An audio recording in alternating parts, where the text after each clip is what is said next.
देखो, अभी जितना क्वेश्चन पढ़े थे, दो भुजाओं का योग या दो भुजाओं का अंतर।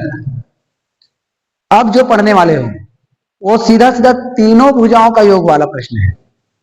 मतलब पहला भुजा कितना है, दूसरा भुजा कितना है, तीसरा भुजा कितना है, ये हमको पता चली है।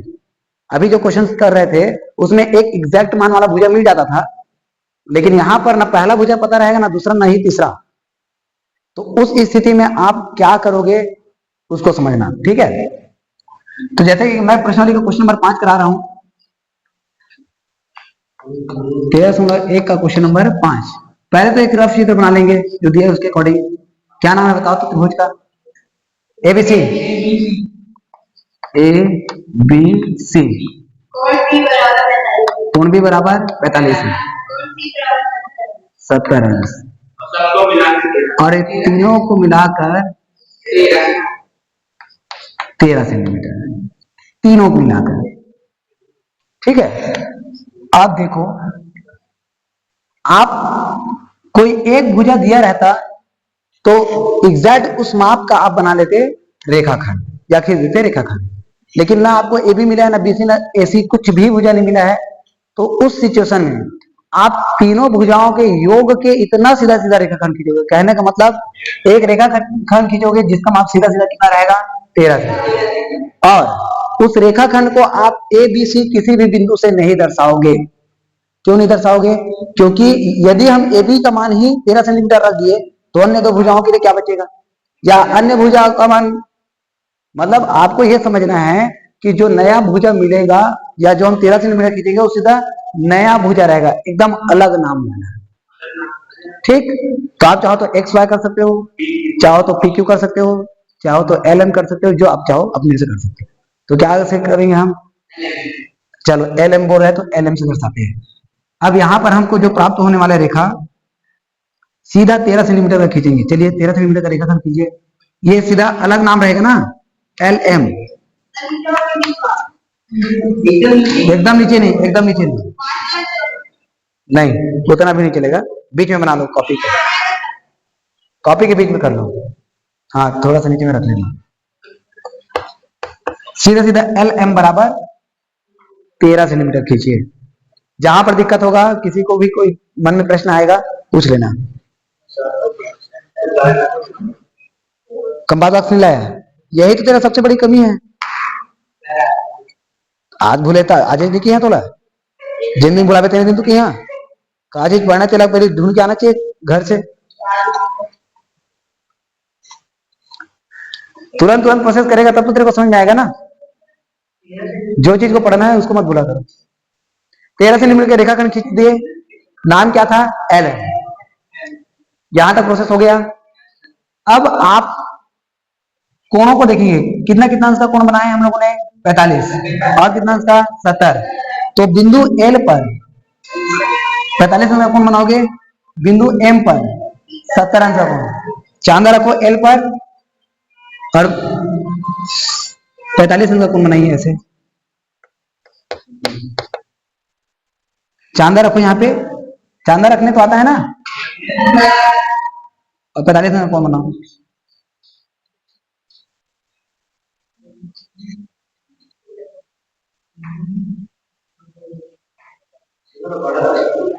नहीं, जरूरत नहीं है,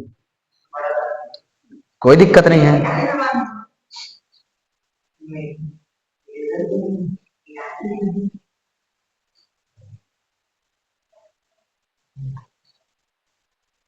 कंपास बॉक्स लाना था मेरे को।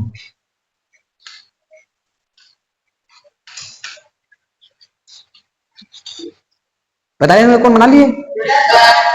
एम पर जाइए, चांदा रखिए। अब सुनो, 70 अंश इधर से नहीं नापेंगे, अब 70 अंश इधर से मापेंगे, वरना इधर से माप के 70 अंश पर टिक करोगे और 70 अंश नहीं रहेगा, 130 अंश रहेगा। तो चांदा जब इधर रखोगे और मुंह जब इधर पूरा, तो इधर के जीरो से गिनना शुरू करोगे और इधर के जीरो से गिनते हुए कहां पर जाओगे? 70। तो यहाँ पर 70 अंश जहां पर होगा टिक करके इसको बनाते हैं।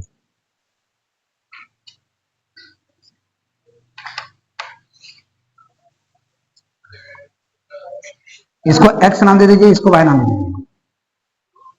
पहला वाले को x नाम दे देना, दूसरे वाले को y नाम दे देना।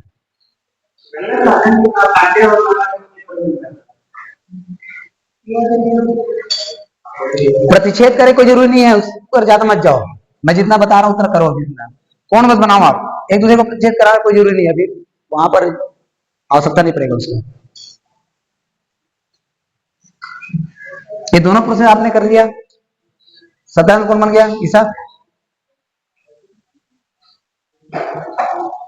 मैं जो बोल रहा हूँ उधर ही मत कर देना ना, गलती मत कर देना। खींचिए। हाँ बोलते जा रही है और पेंसिल चलाते जा रही है, हुआ नहीं तो नहीं हुआ करके बोलना। हाँ क्यों कर रही है?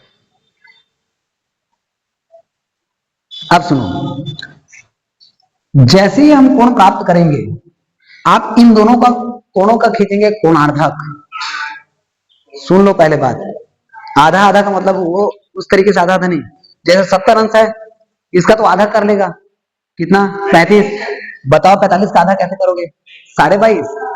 चांदा में कहीं पर रहता है 22.5, इसलिए आपको चांदा का यूज किए बिना कोण का कोणार्धक खींचना है।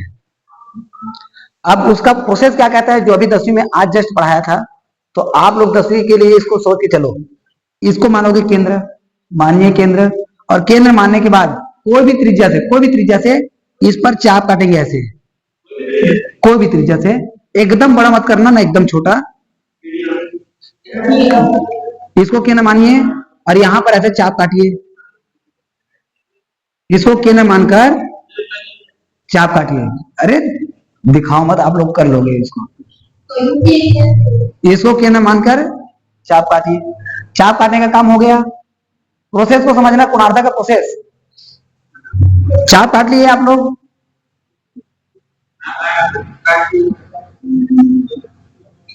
अब जो त्रिज्या है वही रहेगा, कोई जरूरी नहीं है। सुनो, यहां पर दो बिंदु मिला है आपको, यहां पर आएंगे, इसके आधे से अधिक, ये चाप के आधे से अधिक की त्रिज्या लोगी, चाप के आधे से अधिक।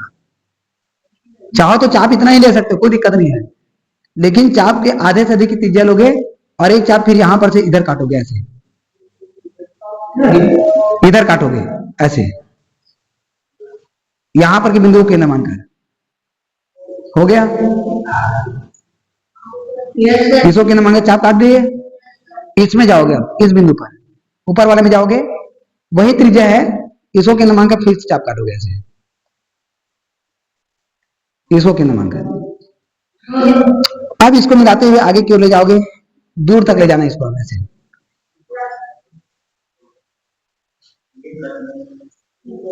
इसको मिलाते हुए आगे की ओर ले जाइए।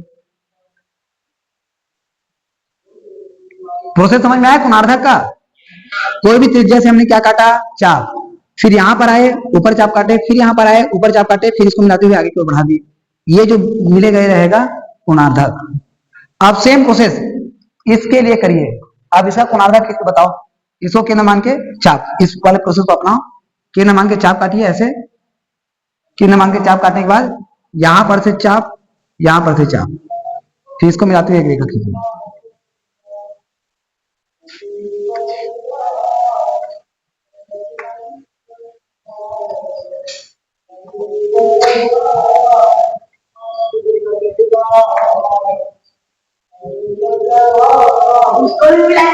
हाँ, इसको मिलाते हुए इतना आगे बढ़ाओ कि पहले वाले कोणार्धक को काटे, ये वाला कोणार्धक पहले वाले कोणार्धक को काटे, और जिस बिंदु पर काटेगा उसको नाम देना ए। ये कोणार्धक का प्रोसेस कर लिए, नहीं हुआ समझ में? कोई भी त्रिज्या से चाप काटने वाला सेम प्रोसेस इसका, इसमें अपनाओ। हो गया? तो दोनों कोणार्धक जिस बिंदु पर काटेगा उसको नाम दे देना आप ए, बिंदु ए दीजिए। चांदे के बजाय ना हमेशा स्केल का यूज किया करो उसके लिए। जब इन रेखाओं को मिलाते हो तो आप चांदे से मिलाते हो, चांदा से मिलाने का काम नहीं है, आप इसको स्केल से मिलाया करो, ताकि 2-3 बार आपको रखना ना पड़े, एक ही बार में क्लीन रहे चित्र। कर लिए? अब आपको जब दोनों कोणार्धक एक दूसरे को बिंदु ए पर प्रतिच्छेद करते हुए प्राप्त हुआ, तो दो रेखाखंड मिलेगा, एक मिलेगा ए एल और दूसरा मिलेगा ए एम। तो इस ए एल का एक बात और याद रखना, ये जो कोणार्धक का प्रतिच्छेदी बिंदु है उसको त्रिभुज के बिंदु से दर्शा रहे हैं हम, इस बात को ध्यान दिए रहना, त्रिभुज के बिंदु से ही दर्शा रहे हैं। यदि पी क्यों आ रहा था तो इसको किससे दर्शाते? पी से, ठीक है? तो ये ए एल जो मिला, इस ए एल का और ए एम का खींचेंगे लंबार्धक। क्या खींचेंगे? अब जब आपको रेखा जब इस तरीके से मिलता है ना, तो लंबार्धक खींचने में दिक्कत नहीं होता, ऐसे ऐसे खींच देते आप ऐसे। लेकिन यदि रेखा ऐसे मिलता रहता तो आप लोग का दिमाग खराब हो जाता है, आप लोग नहीं बना पाते हो। कोणार्धक का सॉरी लंबार्धक का मतलब क्या है? इसके आधे से देखिए त्रिज्या लेना, इधर चाप काटेंगे, इधर चाप काटेंगे, इसको क्या नाम? इधर इधर ये, चाहे वो तिरछा मिला रहे। तो आप इसका लंबार्धक जब खींचोगे तो इधर चाप नहीं काटोगे, इधर चाप नहीं काटोगे। इसके लिए लंबार्धक जब मिलेगा तो मुझे बताओ यहां से जाएगा कि इधर से जाएगा? बीच से जाना है ना, तो वो जो लंबार्धक रहेगा वो इधर से ऐसे बड़ा सा काटेंगे ऐसे। आधे से देखिए त्रिज्या लीजिए इसका, एल को क्या मानिए, आधे से देखिए त्रिज्या लीजिए, इसके आधे से देखिए त्रिज्या लेके यहां पर ऐसे बड़ा सा चाप काटना है ऐसे, और इधर बड़ा सा चाप काटना है ऐसे। एल पे एल को केंद्र मानकर एक चाप ऊपर की और एक चाप नीचे की ओर काटिए। यहां पर से इधर ज्यादा दूर नहीं करेंगे चलेगा, इधर रहना चाहिए ऐसे। एल ए का काट रहे हैं या ए एल का काट रहे हैं, तो हमने एक बिंदु क्या प्राप्त किया था? एल। अब कहां पर जाएंगे? हैं? ए एल की बात हो रही है, तो एल से प्रोसेस कंप्लीट हुआ, तो अब कहां जाएंगे? ए, वही त्रिज्या है। ए को केंद्र मानिए, फिर से पहले चाप के ऊपर चाप, नीचे की ओर चाप, फिर इसको मिलाते हुए रेखा खींचिए।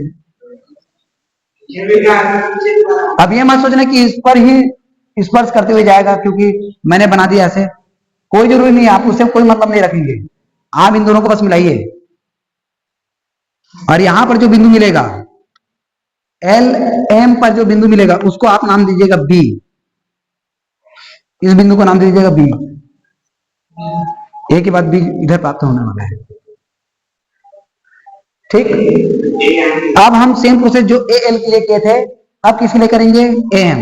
ए एम के आधे से अधिक त्रिज्या लीजिए, ये जो बड़ा सा भाग दिख रहा होगा, ये जो चाप हमने काटा है इसको छोटा सा कर लीजिए मिटाकर, ताकि चित्र क्लीन और क्लियर दिखे ऐसे। अब हम प्रोसेस करेंगे किसके लिए? ए एम के लिए। ए को केंद्र मानिए या एम को केंद्र मानिए, आप पर डिपेंड करेगा। ए को केंद्र मानकर एक चाप, फिर अब इधर ऊपर की ओर बड़ा सा, इधर बड़ा सा, इसको केंद्र मान के ऐसे ऊपर की ओर और नीचे की ओर। ए को केंद्र मान के ऊपर और नीचे काट लिए। अब कहां पर जाएंगे? एम, फिर से ऊपर की ओर काटिए और नीचे की ओर काटिए। इसको केंद्र मानकर ऊपर की ओर, नीचे की, फिर इसको मिला दीजिए ऐसे।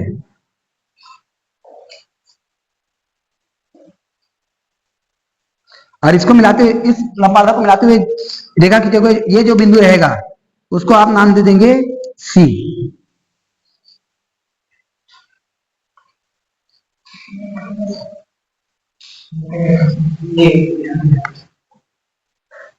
कितना तक हो गया? अब ये जो बिंदु बी सी मिला और बिंदु बी मिला, इस बी और सी को किसे मिला देंगे हम? ए से। ए से बी व सी को मिलाया, इसको मिलाइए। ए से बी और ए से सी को मिलाइए, फिर से जो बड़ा लंबार्धक दिख रहा होगा उसको मिटा देना है।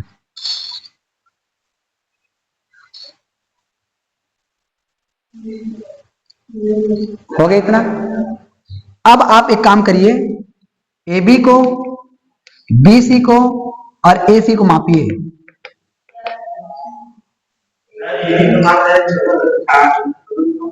सबका जरूरी नहीं है एक जैसा है, आप अपने से ये करना। बताओ कितना कितना है?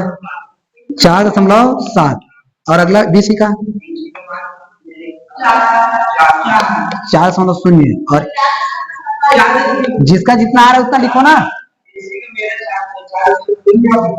अलग अलग मत बताओ, एक ही बताओ। कोई पता चल रहा है एक का इसका लिख रहा हूँ, एक का इसका लिख रहा हूँ, मान नहीं आ पाएगा। ये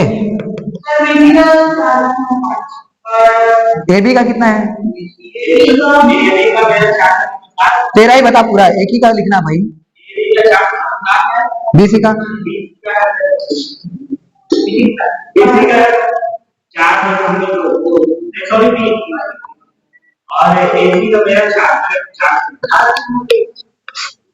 7 3 10, 4 से 12 और 1 13। 13.0 सेंटीमीटर, ठीक है। 12 कितना आ रहा है? 12.10। तो 12.10 कैसे आएगा रे? 12.10 कैसे आएगा गधी? 10 थोड़ी होगा इधर, 10 का शून्य यहाँ से इधर नहीं जाएगा। हाँ तो वही तो है, दशमलव के बाद वाले को बस सीधा 10 करके लिखिए। चलो ठीक, एक आध 2 आगे पीछे होगा, कितना है योगफल है? योगफल कितना है इसको बताओ।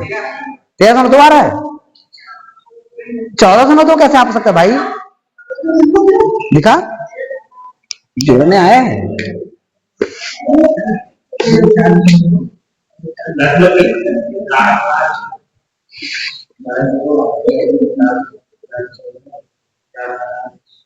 ये तेरा है, ठीक, ओके। 4.8, 4.7, 3 ये कितना है?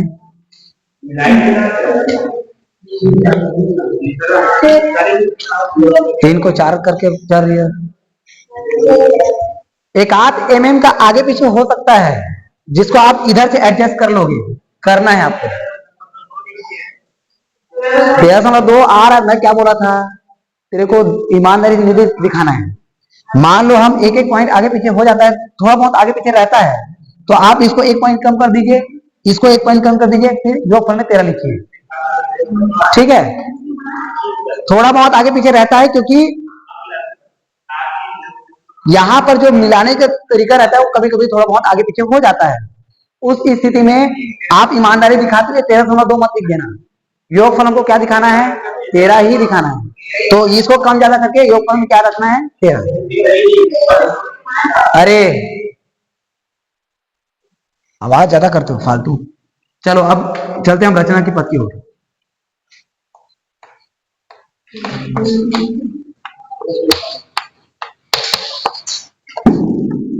रचना के पद, पहला रेखाखंड एल एम बराबर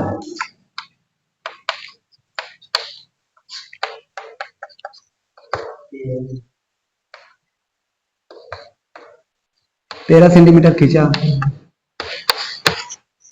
दूसरा कोण एक्स एल एम बराबर 45 अंश, वह कोण वाई एम एल बराबर 70 अंश का कोण बनाया।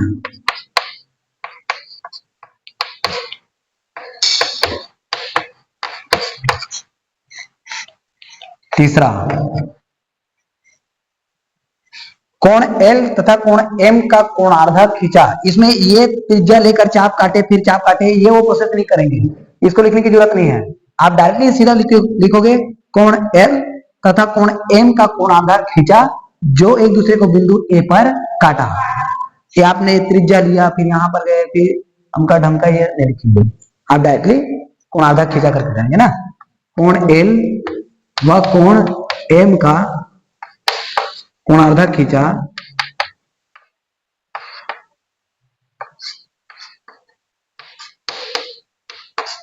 जो एक दूसरे को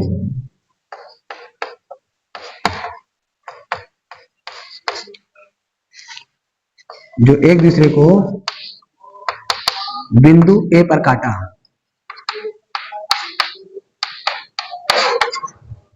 चौथा, जैसे ही बिंदु ए हमको प्राप्त हुआ तो हमको एक रेखाखंड ए एल और ए एम प्राप्त हुआ, और ए एल और ए एम का हमने क्या खींचा? लंबार्धक।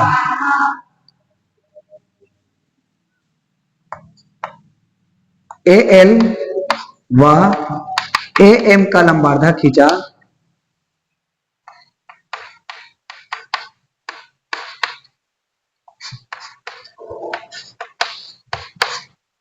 जो एल एम को क्रमशः बिंदु बी व सी पर काटा।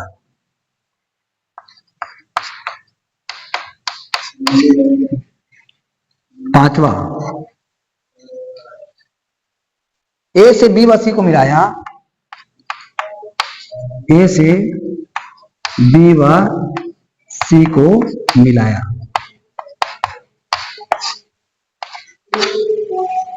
छठवां, अतः अभिष्ट त्रिभुज एबीसी प्राप्त हुआ।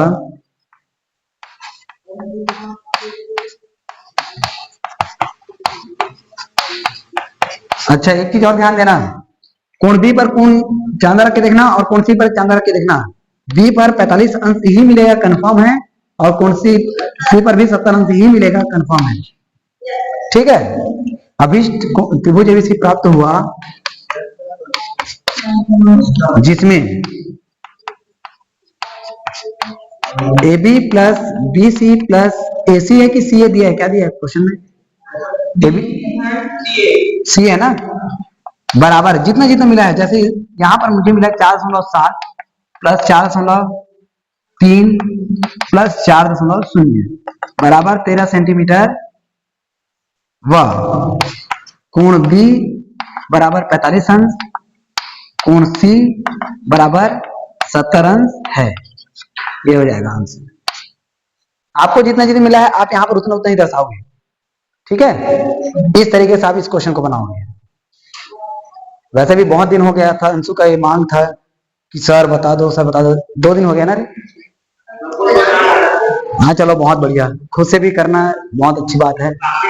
तो इस तरीके से इस क्वेश्चन को करिए, और अभी आप क्वेश्चन उदाहरण नंबर को बनाकर दिखाइए। इसको नहीं अलग बनेगा, ऐसे बनेगा तभी तो बनाने